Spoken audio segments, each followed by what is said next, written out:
Good morning all of you. आज हम poem number जो 6 है, जरा प्यार से बोलना सीख लीजिए, यह पोयम आज हम सीखेंगे। कवि का नाम है रमेश दत्त शर्मा। अब हम कवि का परिचय देखेंगे। उनका जन्म 1939 जलेसर एटा उत्तर प्रदेश में हुआ और उनकी मृत्यु 2012 में हुई।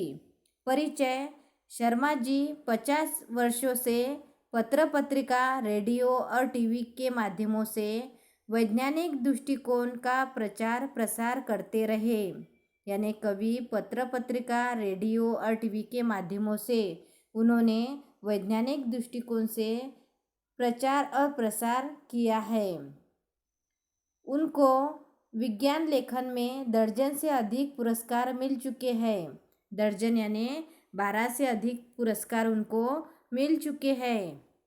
वे कक्षा 7वीं 8वीं से ही स्थानीय मुशायरों में चचा जलेसरी के नाम से शिरकत करने लगे थे।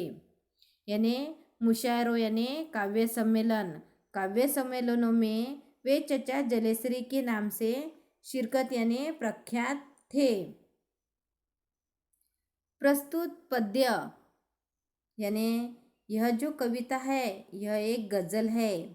इस गज़ल में कवि ने प्रेम से बोलना, सही समय पर बोलना, बोलने से पहले विचार करना, आत्मनियंत्रण रखना, मधुर भाषी होना आदि गुणों को अपनाने के लिए प्रेरित किया है। प्रेरित करना यानी प्रेरणा देना, तो आदि गुणों को अपनाने के लिए प्रेरणा दी है। यानी कवि ने इस कविता के माध्यम से प्रेम से बोलना, सही समय पर बोलना, उचित बोलना, बोलने से पहले विचार करना, आत्मनियंत्रण रखना, मधुर भाषी होना, इन गुणों को प्रेरणा दी है। यह गुण अपनाने के लिए कहा है।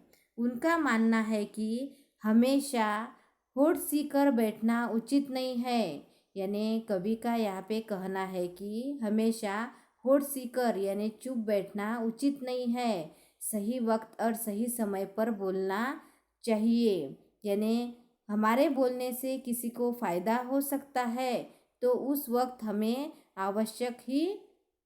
आवश्यकतानुसार बोलना चाहिए। यानी आवश्यक ही है बोलना। आवश्यकतानुसार आक्रोश प्रकट करना भी जरूरी है।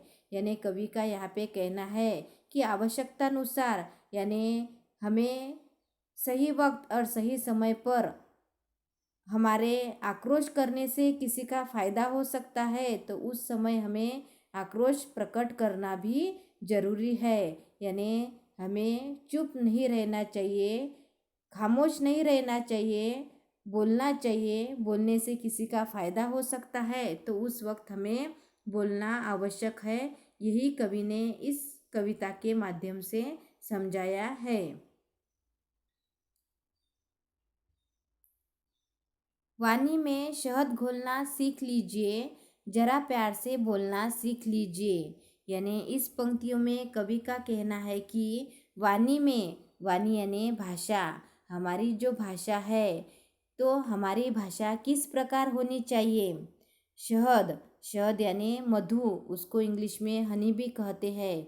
तो हमारी जो भाषा है वह किस प्रकार होनी चाहिए, तो शहद घुलना, हमारी जो भाषा है उस भाषा में शहद घुलना चाहिए। यानी उस भाषा में मधुरता आने के लिए हमें शहद घुलना आवश्यक है। यानी वाणी में हम जब शहद घोलेंगे तो शहद घुलने से जिस तरह से कोई भी पदार्थ मीठा होता है तो उसी तरह से हमारी जो भाषा है वह भी मीठी होंगी, मधुर होंगी। इसलिए वाणी में शहद घोलना सीख लीजिए, यानी मधुर भाषा बोलना सीख लीजिए। जरा प्यार से बोलना सीख लीजिए, यानी हमें प्यार से बोलना सीखना है। प्यार से बोलने से किसी का फ़ायदा हो सकता है तो हमें आवश्यक ही वहाँ पे प्यार से बोलना सीखना चाहिए। यानी हमारी वाणी मधुर होंगी तो मधुर वाणी से हम किसी के साथ बात करेंगे तो वह जो हमारा काम है वह तुरंत हो सकता है। इसीलिए कवि का यहाँ पे कहना है कि वाणी में शहद घोलना सीख लीजिए और ज़रा प्यार से बोलना सीख लीजिए। यही इस पंक्तियों में कवि ने कहा है कि हमारी वाणी में हम शहद घोलेंगे तो शहद घोलने से हमारी जो वाणी है वह मधुर होंगी और मधुर वाणी से हम जल्द ही हमारा जो काम है वह हो सकता है। इसीलिए यही इस पंक्तियों से कवि ने कहा है।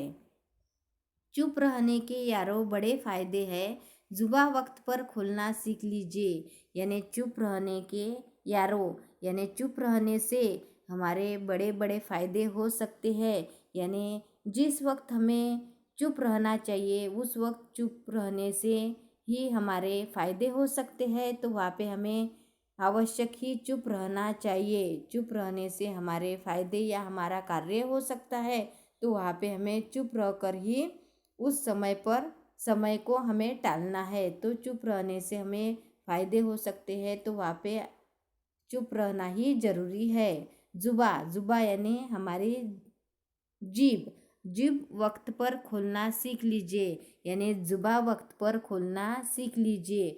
यानी सही समय आने पर हम हमारी जुबा खोलेंगे और जुबा हमारी खोलने से हमारा काम हो सकता है। तो उस वक्त हमें ज़रूरी है कि जुबा खोलना आवश्यक होता है, कि आवश्यक ही हमें वहाँ पे जुबा खोलनी चाहिए। यानी सही वक्त और सही समय देखकर हमें बोलना चाहिए। यही इस पंक्तियों के माध्यम से कवि ने यहाँ पे हमें समझाया है कि चुप रहने से हमारे जब फ़ायदे होते हैं तो वहाँ पे हमें चुप रहना चाहिए, और जहाँ पे हमें जुबा खोलनी चाहिए और जुबा खोलने से हमारे फ़ायदे हो सकते हैं तो वहाँ पे हमें बोलना भी चाहिए, बोलना भी आवश्यक है। यही इन पंक्तियों के माध्यम से कवि ने यहाँ पे समझाया है। तो इसी तरह से आज हमने यहाँ पे इस कविता के जो 4 पंक्तियाँ हैं, यह 4 पंक्तियाँ हमने सीखी है। बाकी का हम कल सीखेंगे। Thank you.